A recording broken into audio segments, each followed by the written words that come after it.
Welcome to the Grit and Grain podcast, where we explore and celebrate the craft beer industry, community, and history in Tacoma, Washington, and surrounding Pacific Northwest areas. Thank you so much for hanging out. Let's get to it. Welcome back, everybody, to the Grit and Grain podcast and part 2 of our wonderful Matt Coughlin episode.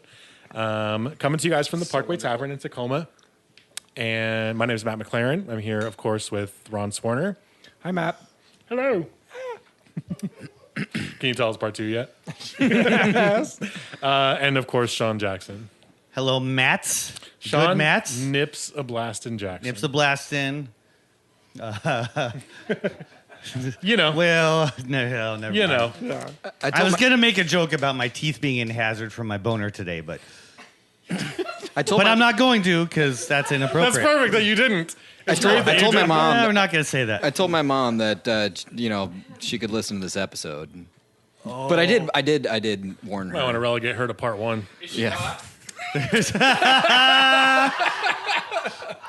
She's a teacher, so Fucking dog. hot for teacher? Yeah, maybe. Let's move on. Our wonderful producer, Doug, Yes. in the wings. Cheers. And then, of course, our guest, Matt Coughlin. Hey, y'all. Welcome back. Thank you. All right. What are you drinking? I am having the Chucking Up Fest beer. Yeah. Me too. I think you guys all 3 have Chucking Up Fest beer, right? Nope. What do you Back have? to the Grisée. Double Mountain. There is a growler. It needed my attention. And so she'll have it. I had to get the Block 15 after you Excellent. commented on the beautiful ruby color. It is beautiful. It's gorgeous. And it's my last beer for the week Why? because it's pretty beefy. It's so good, but I'm going to drink this whole thing and not drive home. Smart. I know, right? Starts Thursday. Yeah. That's exactly. Yeah, that was the part I was questioning. It was like, it's fresh hop time. Like, I know, seriously, yeah. It was wishful thinking that I wouldn't drink another beer for the rest of this week. put you on the bad Matt list. I'm for sure on a bad Matt list somewhere. Ask any woman I've dated.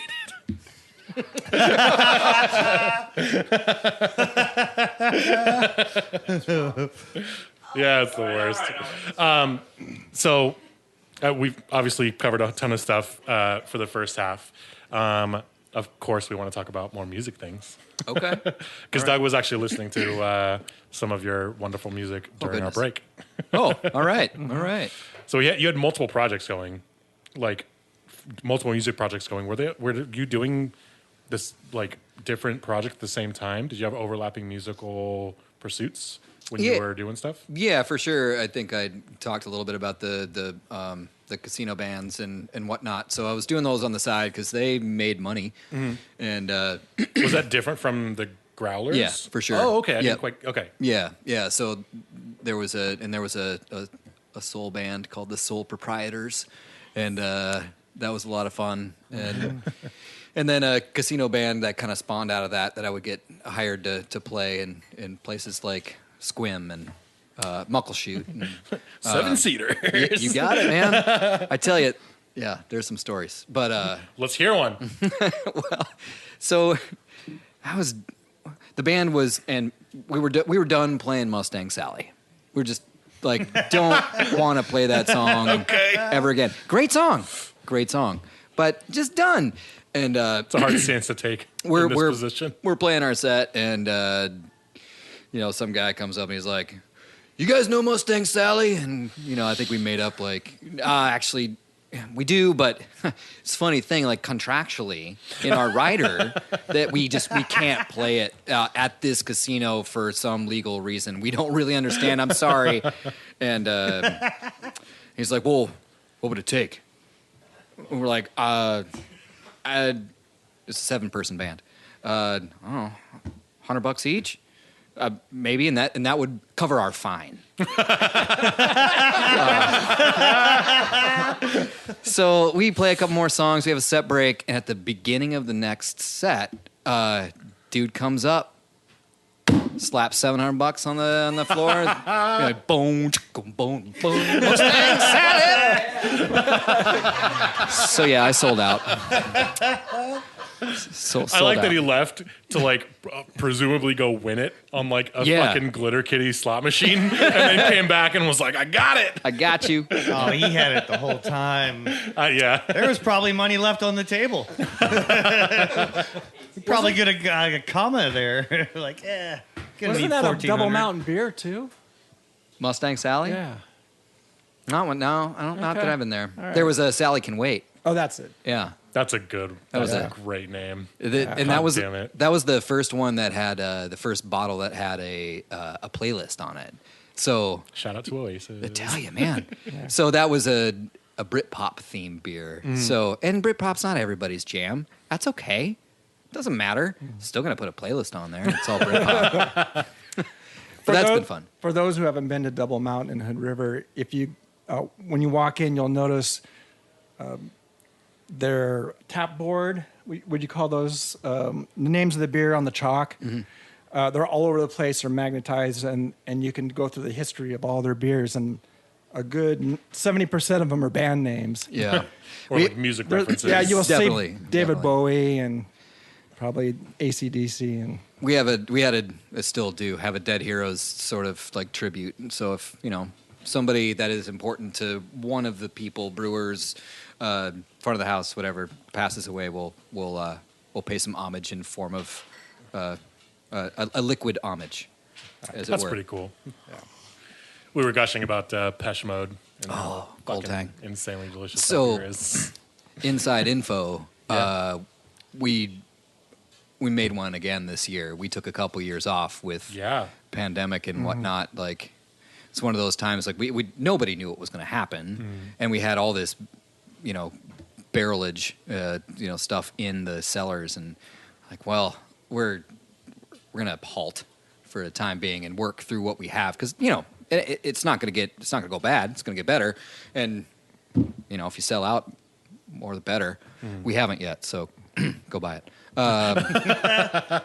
But we didn't make Creeks again this year, but we did make a Pesh, and Nice. and this year we processed all the peaches ourselves, which was really fun.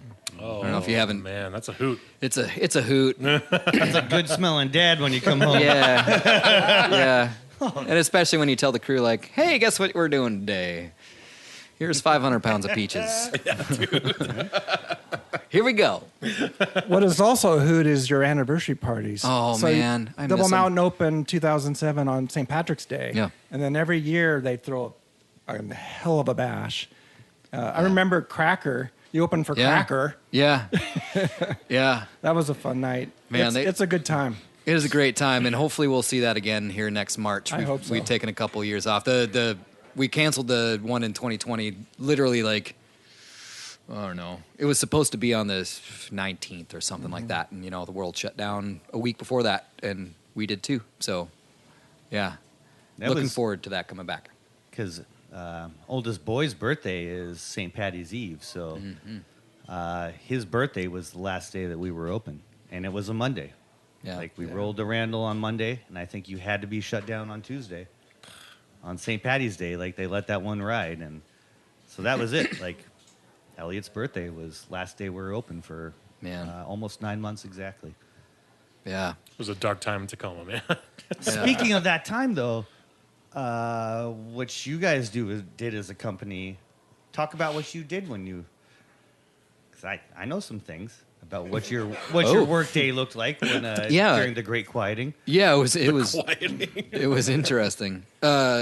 We did whatever we had to do, and nobody knew what they were gonna do. So I held on as long as I could, but then dumped like 200 kegs of this beer called the Other Matt. Hey, that's me. Me too. And tried to do whatever we could to get beer out, and dumped a fair amount of beer. But we're also able to. One of the things the boss did, Swihart, was like, "I'm gonna hold on to the brewers as long as I can. Are you guys down to like make deliveries?"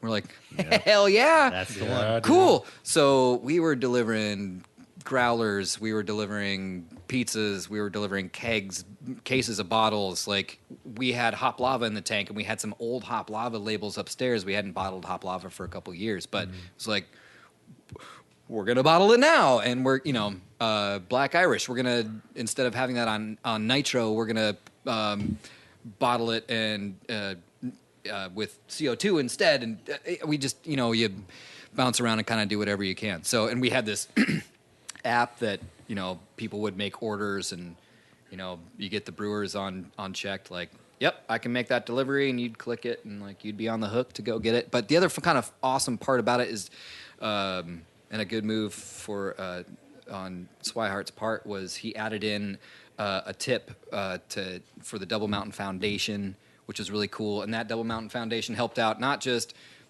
our employees that were out of work, front of the house or back of the house, or whoever got into a hard time, whatever. But it's and still is community wide. So anybody that needed help, and That's so cool. with that, he went and bought like gift cards to the grocery store and that kind of stuff, and was handing stuff out. So, and people in that community were super generous. That's It awesome. It was rad.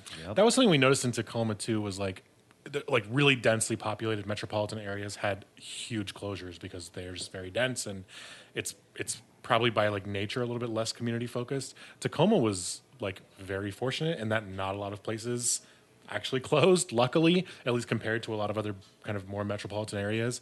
And it sounds like Hood River was maybe similar. There's a lot of people there who are very community focused, and like if people were putting things back into the community during that time, that's where the support was going. And it's cool that there was multiple places kind of doing that. And out of that now, like, we had far less businesses close during that time than places like Seattle or big other metropolitan areas. Yeah, indeed. Yeah, and you built those cool booths outside too. Yeah, those were pretty fancy. The parklets. Yeah, I think we call them. And then the servers would actually go across the street to deliver to the other side. Man, yeah, there was the parklets right out front, and then I think the U.S. saw this surplus of those propane fire pits. Like, those sales just exploded. And we get a little colder than here. There was a little bit of snow and that kind of deal. Little wind, maybe. Little wind, yeah. And then we rented the parking lot across the street and put some picnic tables over there, just a portion of that parking lot, and pulled the panel van over there and poured beers out there. It was kind of, adapting very quickly. Yeah. That's a good scramble, though. Yeah. That's a good scramble. It is. And the van's coming back out October 1st for Fresh Hop Fest. Yeah, indeed. What? Indeed. Fresh Hop Fest. Yeah. It's panel van will be River. pouring. No way. Yeah. So It's a fun time. It's a really good one. It's intimate. And it's a good fest. Yeah, and it is a good fest. I've enjoyed working that festival. My job is setting up all the jockey boxes, but the other fun part about it is I get to taste all the beers. Oh, so it's quality control. QC, so, yeah, QC. QC, man. Yeah, you got to do it. Got to do it. Yeah. As a brewery, what else did you guys do to kind of adapt, like, when the pandemic started? Like, we talked a little bit about bottling, like, during the break, like, So much bottling. yeah. I think on the front of the house side, we put in a takeout window. We did pizza kits. We did par bake pizza stuff. Or the brewery does a lot of pizza. That's kind of the thing, is pizza. So we tried to make that as easy as possible. Like I was saying, delivery as well when we could. And then we took up a couple of different bottling things. We struck a deal with some place and put a bunch of like vaporizer and Kolsch into 6-packs, which we don't do. We don't have them in 6-packs, Right. But kept us really busy, which was awesome. Yeah. It's awesome, and we're still able to brew and make things fresh. And yeah, it was interesting to figure out what kind of yeasts would work during that time too. I know a lot of breweries had trouble with yeast. We're big enough to where we propagate and harvest cone to cone, and yeast doesn't like to hang out super long in those conditions. But we're able to find a way to get around that, which was fun. For years, you used the Belgian yeast. Abbey, Yeah. Abbey too. Yeah, that one hates sitting around, which was terrible. And we actually tried This to is find ironic. tried to find a dry yeast substitute, and there just wasn't one that would work for us well. Yeah, but the other we found some other. So we had Kolsch in house. That's our other yeast strain, and that one doesn't mind hanging around for a little bit, especially if you treat it right. And we were doing doing some hazy trials before that. It's kind of seeing the writing in the sand. I'm like, all right, we're gonna make a hazy. So we were messing around with this yeast strain. It's a blend of 3 different Kvik yeasts, and it was kind of one of those afterthoughts. Like, it had been sitting in the cooler in a, like, not even in a yeast brink, like in a keg, like no PRV on top of it, and nothing. We're like, well, we still have this in the back. Let's see if it works. See what it does. And man, the thing rocked. It was awesome. So we kind of went back to that. Is we did really. I really like the flavor profile and the ester and the flexibility of it, and It's so and the forgiving. durability of it, and it's just an amazing thing. But then kind of found out, like, heck, I really like this. It's not just because of that, but I like the flavor profiles and and its versatility. So I'm kind of switched a couple of things around. For anybody, for people listening, if you missed it, the yeast strain it goes by a couple of names, Quake or Kvik, but it's a very popular kind of like new school yeast strain. I know, right? I don't. None of us are Norwegian. Call Georgina. Garage, garage. Yeah, I know, right? But like we were saying, it's super versatile. It's really homebrewer friendly. You can ferment in a 30-degree temperature range with this yeast, and it still produces like a very consistent, amazing beer. And oftentimes has like a super sharp, like kind of lime zest ester profile, depending on the strain that you use. But if you're a commercial brewery and you're adapting to new school trends because of a pandemic, a blend or a harvest of this particular yeast strain can be crucial to producing like new contemporary takes on like New England IPAs or hazy IPAs where those flavors really, really like complement the beer. So I'm glad you guys were able to like figure that out and like actually put some stuff out that you were like, oh shit, like this is a realm we can actually operate in. Yeah. Indeed. So at that time, it was different for you guys. You hadn't really messed with that yeast or that style even. No, not at all. Not at all. Yeah, and then using it in different beers other than a hazy, which is so cool. Finding out that versatility and treating it differently with different temperatures and different pitch rates and oxygen rates. And what was the first Coughlin project at Double Mountain? This is kind of a fuck-up story. No. Yeah. And not my fuck-up. You? No. No, thank God. No. No, I hold you on a particular level. I got plenty. Certainly you have no fuck-up stories, sir. I have plenty. I have plenty. So I was so excited. I was going to make a pale ale. And and I just gotten a motorcycle. I rode my motorcycle into work. I got this I got a playlist ready. Music is very important in the brewery. I think in most breweries, but especially yours when I'm working. I don't know. Gotta crank it up. So I had a playlist. I was ready to go, and we were coming into the new age. We were getting a touch screen and integrated. So like every tank is on this touch screen, and I can say, oh, 201, boop. I want to set you to 68, boop. And when you cool, boop. I want you to cool from 300 seconds on, 300 seconds off. It's dang.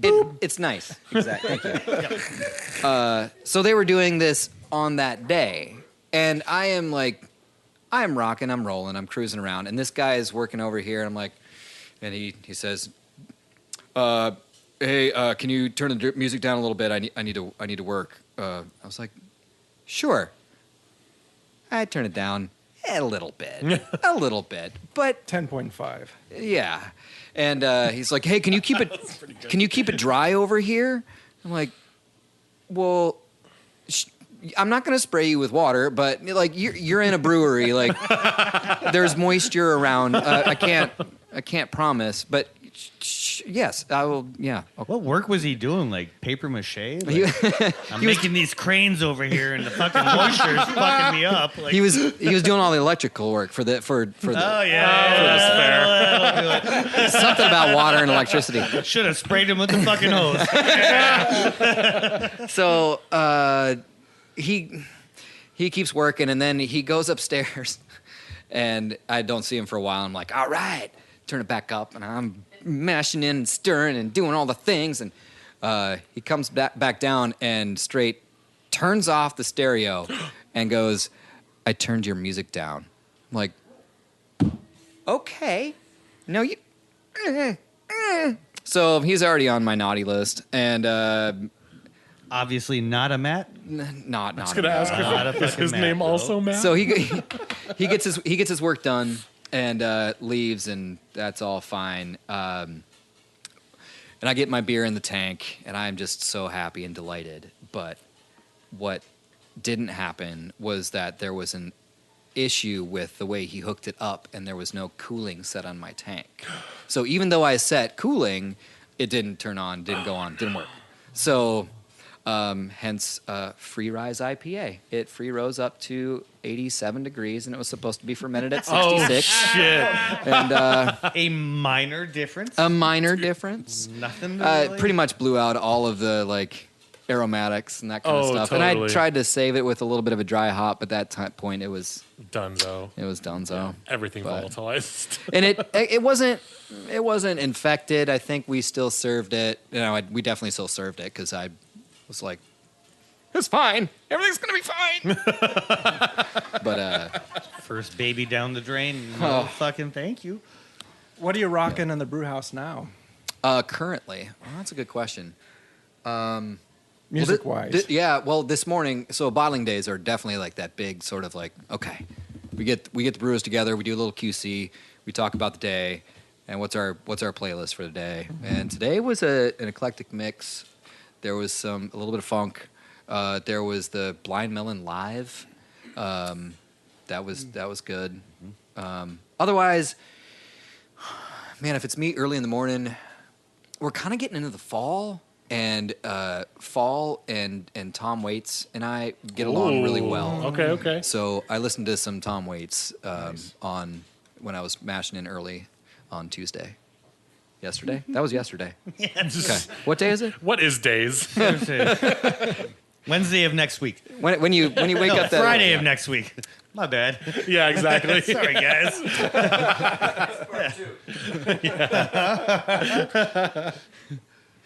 Oh my gosh. Have you listened to the Jeff Lee podcast? No. It's a very debaucherous story that he tells of blocks of cheese and being fucked up. And you and I have done some good ass fucking drinking together. Couple. Yep. Couple times. Singing. Yeah. Natural for you.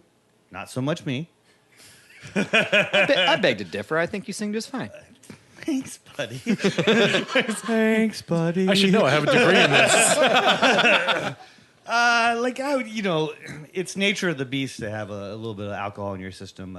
Toughest day at work. Oh, God, dang. Yeah.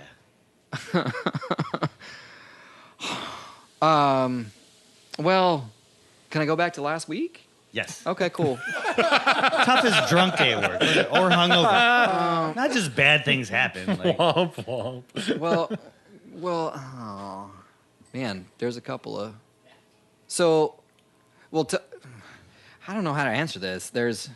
okay, because you and I have drank until 3, 4 in the morning and then got up and gone to work. Yeah, but then Numerous times together. But then I didn't have kids, and I could go home and take a nap after that. Says you, but Yeah. I don't know. No, I've definitely done clopins of finish the brew at midnight or 1 in the morning, and then and go upstairs to the lab and there's not a lab, a lounge. We have a lounge upstairs, and there's a Nintendo up there. And Oh, that's nice. it's super awesome. And I'm like, okay, I'm just going to go upstairs. I'm going to sleep on the couch, and then I'm going to mash in here in 5-6 hours or whatever. And but then you realize that there's beer on tap and there's video games. So you stay up. What even is sleep? So all of a sudden you're playing Mario 3, and you're like, I gotta get to the next level. Yep. And I just need a little bit of hop lion to get me through that. Okay, all right. I think the Nintendo in the lounge makes up for the lack of a mash rake, by the way. I think so too. Yeah, indeed. It's a good trade. Quality of life improvement. Yeah. I think as far as like hard days go, the sort of benefit of and not benefit. What's the opposite of benefit? Detriment. Detriment. Thank you. Of doing all the things in the brewery is that you're also, and many brewers are like this. You're not just a brewer. You're a plumber. You're an electrician. You're a janitor. You're all the things. And then when you get more toys, and those toys will eventually break, as they do. But it's when you break things, or things break on their own, that you really end up learning about them. And I really got to know a centrifuge last week. So there was things that I was like, we have a really good rep. He used to work across the street at Full Sail, and Jason Munoz, he's awesome. But I'm able to call him and send him pictures, and it's like, okay, now take this part off. I'm like, this part? Really? Okay. All right. Yeah, nothing like toying around with a $500,000 piece of equipment. Jesus Christ, dude. Nope. Not your $500,000, though. Nope, no, that's always true. That's true. It takes some Sean's stress off. criteria. Yeah. I'm not fucking with my money. But and it's more of me like the product going through it, right, as well. So I mean, it's like the bottling line, right? I really want to make sure that beer is tasting as good as it is out of the bright tank or on draft that I have, that it is in the bottle, right? And then you get it in the bottle, and it's tasting great, and it's capped, and everything's great. And then, like, the laser date code isn't working, or the labeler fucks up, or something like that. And Yeah. so yeah. It's the part of the job that you don't really realize that you're going to get that much into, and then you realize that you're going to get in there. you're gonna pull apart some things It's better that way, right? If you don't have people that are adventurous with their own equipment, then you're calling a lot of people, you're waiting on a lot of people, and you're spending a lot of money. Yep. You have to learn to freaking Yeah. self-diagnose and get some shit done on your own. We got this guy. I call him the guru of. We have a GAI, and the bottling names line is Gale, and it's an Italian machine. And there's this guy named Victor that comes to service it, and he is the guru. And he was there on the install, but he hadn't been there for like 10 years or so, 9 years. And we were having some issues, and I was doing as much as I could. And he gets in there, and I kind of did a little pat on the back because, tell him what I was doing. He's like, "You did that?" It's like, yeah. I had to. I don't know. I read the book, and I needed to get the thing and the thing. And he's like, "That's technician shit right there." Cool. That's like so satisfying. Come say that to my boss. He's a Matt. Hey, let me get my phone real quick. Yeah. God damn it. We're going to take a super quick break, but we will be right back. Woo whoop. As always, want to give a quick shout out to Channel 253. Doug, our amazing producer, is Channel 253, and he's the reason why our podcast sounds as professional as it does. But if you guys get a chance, please do check out Channel 253. It's a network of podcasts run by local community members and community leaders, and they discuss all of the topics and issues that are important to the community of Tacoma. You can check those guys out and support them by going to channel253.com/membership. Thank you so much to Doug, of course, and to Channel 253 as always. It's fucking story time. Yep. It hath been decreed. Yeah. So it shall be. But right before story time, Yep. our surprise guest isn't showing apparently, but it's your old PLU roommate, Andy. He was supposed to walk in, and he's no longer doing all those mushrooms he said he used to do. Soeth he say. Yeah, but he wanted everybody to know that during everything, Matt kept his shit together, and he was a sweetheart in college. Right on. Yeah. I miss Andy. We recently reconnected. Yeah. Anyways, I'm glad to hear he's out here. He is. So. We'll all blame Eric Dolan later. Yeah. He's selling wine with Northwest Beverage. Yeah. That's what I hear. It's awesome. Who's first for story time? Let's see. Let's go. Our Lady of the Hop Mutual fuck up store. Yeah, sure. Yeah. Equipment malfunction. Okay. So we had been tasked from Tacoma School of the Arts, inaugural year. Yeah. First year. First fucking year. They were doing a fundraiser. And we were tasked and given a budget to make a 90 gallons of beer.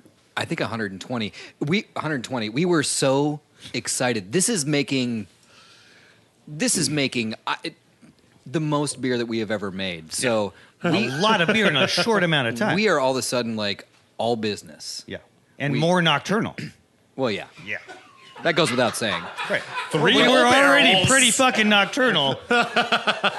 And we enlisted some brew hands, but we had our ingredients lists. We went shopping. We had a brew schedule of okay, you're working this night, you're closing this night. Okay, but we can brew on Tuesday, Thursday, and Saturday, or whatever it was. We bought multiple vessels. And that was out of our cash. Yeah. Right? Like, we Yeah. charged him for the raw ingredients, but Right. we had to buy a bunch of corny kegs, little So many 5-gallon corny kegs, kegs. so because we were going to pour all this beer on draft. I still have one. Jeez. I'm out. I gave them all down, sent them all down river. Better home. So Down river. I guess, I think we bought 25 corny kegs. yeah, Yeah, it was a lot. it was a lot. And I guess fuck up story in this, fuck up number one, we'll call it our fault. And this gets back onto our my platform of CDA isn't a regional style. It's a fuck up that's happened across this country and probably the world. No, It's stop Black it. IPA. Absolutely. So we were making a porter. And we were at the end of our brewing process, and our little copper chilling coil was in there, and the hose popped off, and so it started just flooding it started diluting our beer. Oh no. And our reaction to this, instead of just throwing everything away, was to dry hop the shit out of it. Like, we ran it through hop back. We just hopped the shit out of it. So, Black IPA. Yes, was born. we are in the land of Cascadia. But this is something that's happened, like, I don't know. I fucking hate that we think it's regional. It's not. Like, it's been across the country. Someone too much malt, too much hops into this recipe or that. Like, it's been going on for a long time. That was our fuck up. The funny fuck up about this story is we're brewing all this beer to be served on draft. And how long before the the event is at Urban Grace Church. Mm-hmm. And what are we talking? Like we're pretty much done brewing. Yeah, we're done brewing. I remember scrambling to find a pallet of growlers. Yeah. Week and a half out? Yeah. Less. Maybe. Less. Okay. A week and a half out, we are told that, like, hey, like, we can't actually pour draft beer because it's in a church. I was gonna say, yeah. So, like, maybe you guys could just growler it up and we can sell it that way. Which is 120 okay. fucking growlers of beer. I think We're like, I think we ended up like we definitely pre-packaged a ton. a ton. But then we would like take orders for later. Yeah, it was rough, and we got we got Anna and Lisa down there to help us. They're like, Yeah. we need some ladies down here to help us because we couldn't even taste people. Yeah. right? Like, But- so we they're like, what is raw, this? But we did raw ingredients, though. We had all the raw these ingredients. church husbands. We did great. They'll buy all the beer. Great presentation. Yeah. Raw ingredients. Taste this. Like, we printed up little descriptor sheets. Yeah. Yeah. Like, we went all out. You know, a lot of this on our dime at this point. Like, Oh, yeah.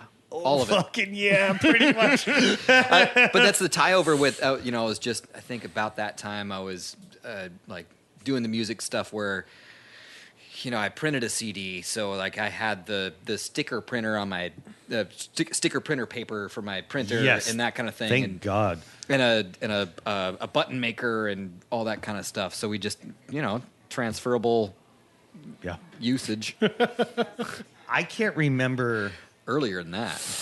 how much beer we actually went through, but it wasn't a lot. Wasn't 90 gallons? Like, no, as it turns out, it was not. What year is this?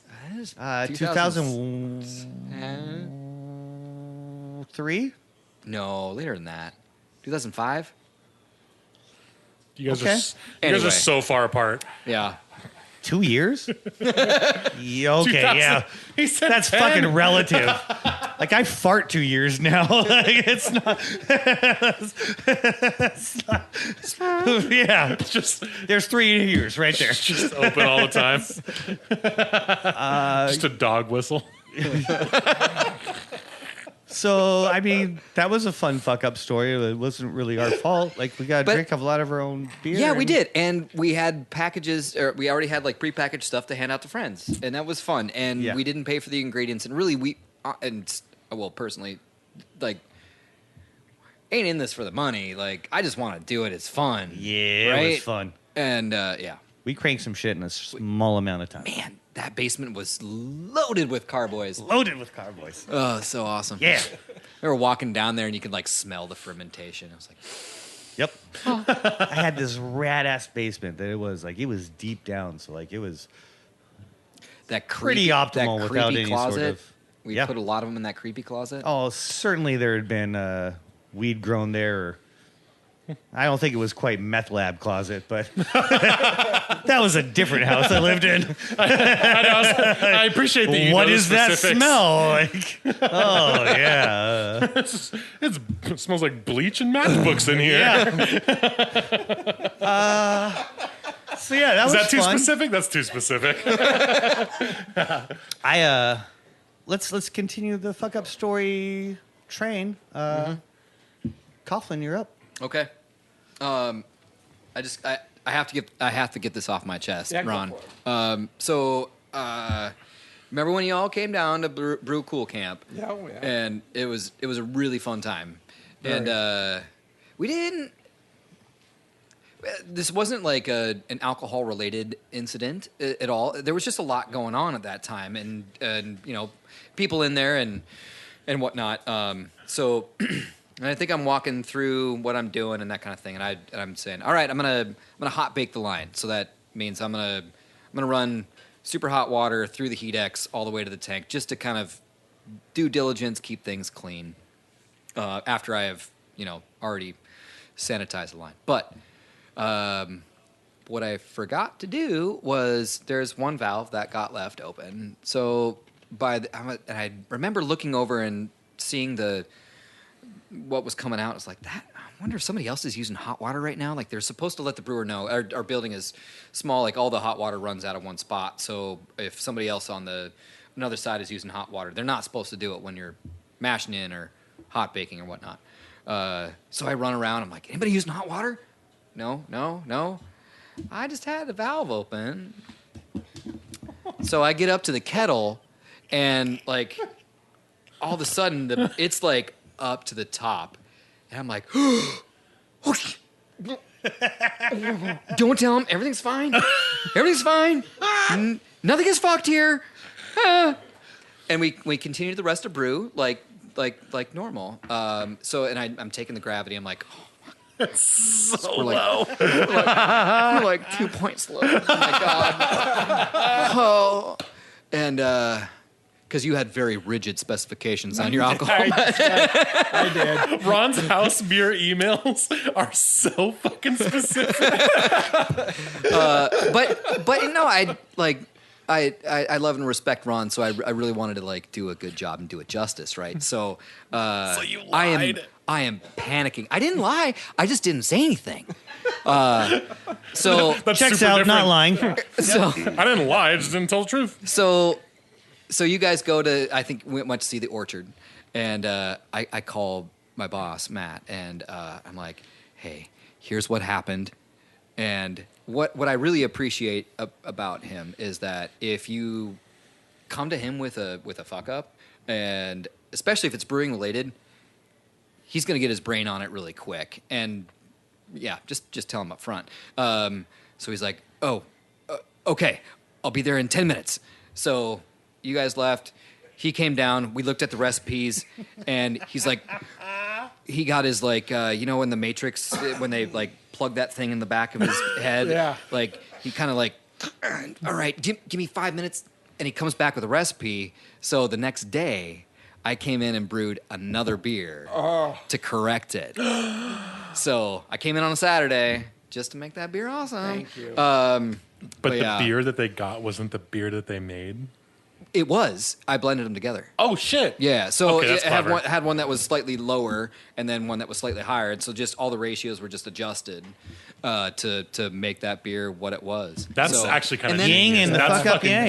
genius, dude. and then the second batch, I was super nervous. I was like, oh man, what if it's gonna not work out? And it was kind of a 2-part win. Is like, A, nailed the second batch, tasted just like the first one, the blend, and B, we got to pour the first batch at the pub because we had so much extra. Because I had to make a double batch, right? So we got to have it on tap at the pubs. You That's got to drink pretty cool, it. actually. Well, That's we, not it's even one of a those, fuck like, up story. That's like a Oh God! we should have called it My Not goodness. Cool Camp. And it was a great beer. Yeah. And It was a great beer. and the chalk art has your butt on it. I'm the naked guy. Justin over here is here. He was on that hike, and yeah. that's his butt. It's at Peaks right now. I'm gonna need some verification. I do. It's right I'm gonna behind the need an bar. aspirin. I filled a liter of that and took it back to. We told the story about it. Yeah. Oh, nice. Yeah. Yeah. So that was a save fuck up. A fuck up save. It's a fuck up. It's bananas. It's a fuck though, up in that, a like, cover story. You could make a beer that would blend with it and then still come out Right. to like something that is like Man, I got to chalk that up to the boss. that's He was ridiculous. He was man. on it. That's like and- savant shit. Like, Yeah, he was on it, and I was just like nervous and panicky and shaky and like, oh my god. I mean, in worst case scenario, I would have dumped that and we would have just brewed a brand new one. But Sure. with that blend, like, that was awesome. Crazy So- to me. yeah, And then something that's replicatable with your second batch is like man, that's like that was a stroke. bananas, That was a man. stroke of luck, Yeah. and maybe some genius, not by me. Yeah, you might be underselling. So like that's so consistency in a brewery is already so hard. Indeed, yeah. Okay, enough knobbing off. Let's get to the next story. Okay, let's all go. right. Fuck it up. Come on. I don't want to. Let's go. Quote, there was this one time right after Matt started in the brewery that he took a clamp off the wrong side of the valve with tons of beer on the other side. Full blast beer came at us with no end in sight. It was a mess. We were both covered in beer and with our boots full. It was stressful, but a fun memory now. Greg. Yeah, Balch. Greg. I love this one because, you know, I was pretty fresh. I was pretty green at this time, and I had Greg was he had just had a kid, so he was working different days, and I didn't get to meet him for a while, for a couple months, and then, you know, he starts training me, and it was one of these days like. It's like, okay, I'm gonna cut out for lunch because I got some family coming in. I was like, cool, right on. I got this. And it was a tank of IRA. I remember it was a 40-barrel batch.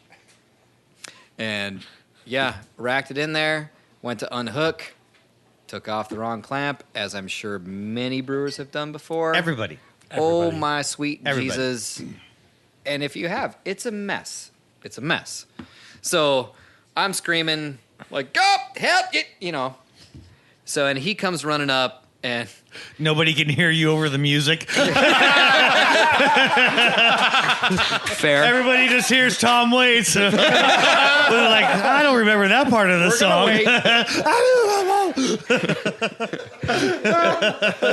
And the sad old home brewer was covered in beer. And Greg comes running, and he may have even taken off his boots at this point, but realizes the urgency of what's going on and steps right in there because I'm trying to hold it with my hands, and that is just a futile effort, right? It's not a thing. But he has the wherewithal to go grab a valve and come back with it open and clamp it on. And, like, with the two of us, like, I think I lost approximately 8 barrels. That's a great fucking save. Yeah, and we didn't get the when you clamp the triclover on and it's not all the way on, but it's close enough. Yeah, you got a little squishing out the side. So we're clamping that down as hard as we can to but it still looks janky. AF. So put like a keg bucket and cones and taped it off, and it's like don't even look at it. And I remember. I was living out on Tuckered Out Farm at that time, and calling the boss and being like, "Hey, I put that $5,000 worth of product down the drain today." And of course, he had already heard, but he made me tell the whole story. God damn it! But you didn't quit because you had TPSD. Yeah, but he was good with it, and it countered with a good fuck up story of his own, which made me feel a little bit better, and said, don't fuck it up again.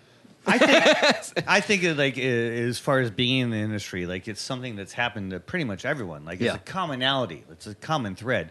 The question is, did you get the fucking valve back on? Yeah. Like really, that's the question. And we did on that. Not one. what you lost. Yeah. What did you say? Because seriously, it's hard work and it's master. Reactive, seriously. Yeah. The duality of man. Yeah. Indeed. I mean, we've seen the common thread, and I don't think there's anybody we're going to talk to who's been doing this long that hasn't fucking done it. That hasn't fucked a valve up. But did you fucking save it? That is the question. For anybody listening who doesn't totally know the math, when you say you lost 8 barrels of beer, a barrel is 31 gallons. Yeah. So I lost. We do 50 liters, I guess. So that's probably around 24, 25 kegs. Yep. Yeah. That's a lot of money. That was a lot of cleaning up. Yep. A lot of cleaning up. And speaking of another one, and in front of the boss, when we did this expansion, so the brewery bought the building next door, and it was a really fun process to be a part of, and knock down walls and that kind of fun thing. But one thing that they did was put in sliding glass doors in between the front of the house and the brewery. And they had them handmade, of course, and it's custom glass and all this fun stuff. And they slide beautifully, and it's great. Our old keg cleaner was a manual thing, and it was fun. You could clean 6 at a time, and it would really get into the rhythm with some music there. Flipping valves and the pump on, hot water valve. It was great. So you can get into the rhythm, and I was in the rhythm and stacking kegs. So and it's a new process. We'd stack them here, and the other level is maybe about 3-4 feet below. So it's perfect for a forklift to come up there and grab said kegs that are now clean. And I was tasked with doing this job that day, and I did a double stack, so 8 kegs on a pallet, another 8 kegs, and put the last one on. And the boss and the head of HR are standing down there talking about, I don't know, boss and HR stuff. And I put that last keg on. I get to the bottom of the steps, and I hear this ding, ding, skoosh.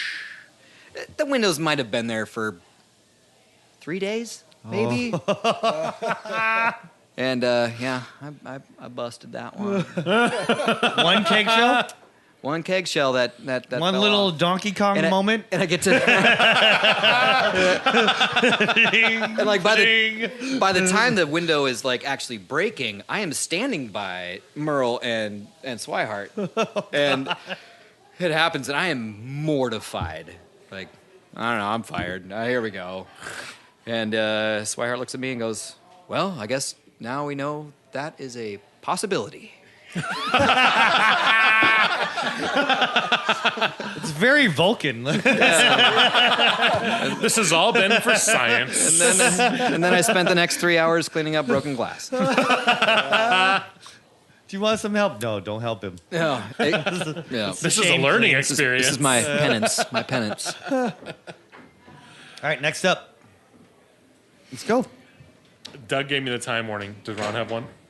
Well, I have the only other one I can think of is the other house beer or cider you brewed for us. Tossed apples. Yes. So tossed apples last year. Say it with your tongue pinched. I don't know how to do that.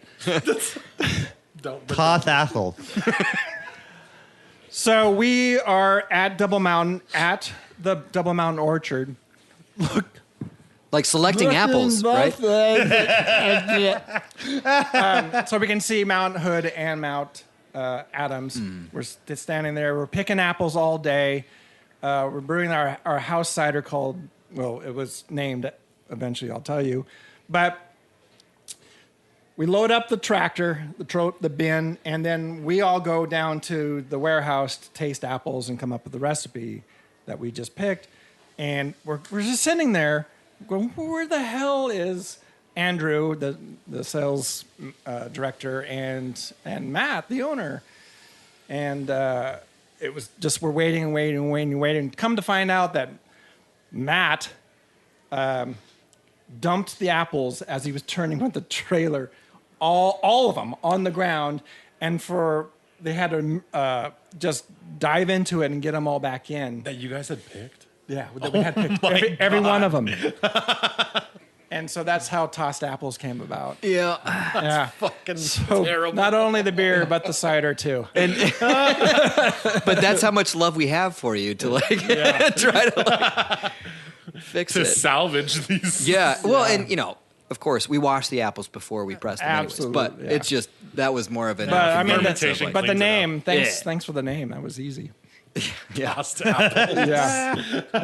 naming beers is like naming songs and naming bands like every week. It's terrible and fun. I think it's harder work than people give credit for. I agree because everything's taken now with Google. Like, we have to check everything that we're big enough to where we can't make a beer that somebody else has made, unless it's a one-off from like somewhere. I don't know. Yeah. But Yeah. That's dude. You guys are kind Got of time? over Yeah. too on Peaks and Pints. But at midnight, he joined us out on the streets. Yeah. To do bar hopping. Yeah. He just showed up. I mean, Yeah. he got them all picked up, and there we are. Fun night. Made it right. Third time's the charm. Third time's the charm. What are we making next? I know. Yeah. It's a kombucha next. Matt's like, sorry in advance. Well, yeah, we're just about out of time. All right. Ron, you want to take us out? All You right, got this. Grit and Grainers. Email us at cheers@gritandgrainpodcast.com with your comments and opinions, or to ruffle the feathers of life's chicken. We read and drink everything we receive, and we try to respond as quickly as we can, if not online, then on air. You can subscribe to Grit and Grain on Apple Music, Spotify, Google Play, iHeartRadio, and Stitcher. And please leave us a review. Also, check us out on Channel 253 and gritandgrainpodcast.com. Be sure to also follow us on Facebook, Instagram, and Twitter for that certain anxious, tingling tightness of feeling where you sense you have got the breakthrough, the delicate, sticky membranes of resistance, and slide on through to the other side and realize It wasn't so damn difficult after all, and you were just talking to yourself into a little dark corner of dread and anxiety over nothing, and oh man, how fresh and effervescent and invigorating and terrifying it is when you dive into that same river, but this time with a sexy fur-lined cerebral life jacket and a decent soul snorkel. If this podcast is not what you expected, please alter your expectations. Lips don't have oil glands. Sorry to chap your hide. No such thing as a bad time to visit Tacoma. No such thing as too much barley wine. Amen. Tune in next Friday for more sweet chatter. Cheers. Cheers.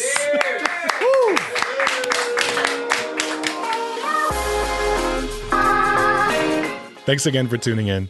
Don't forget to follow us at Grit and Grain Podcast wherever you get your social media and catch new episodes every Friday. Cheers.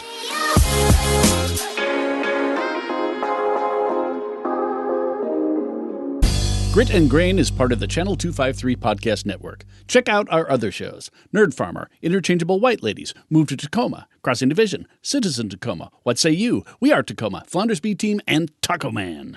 This is Channel 253.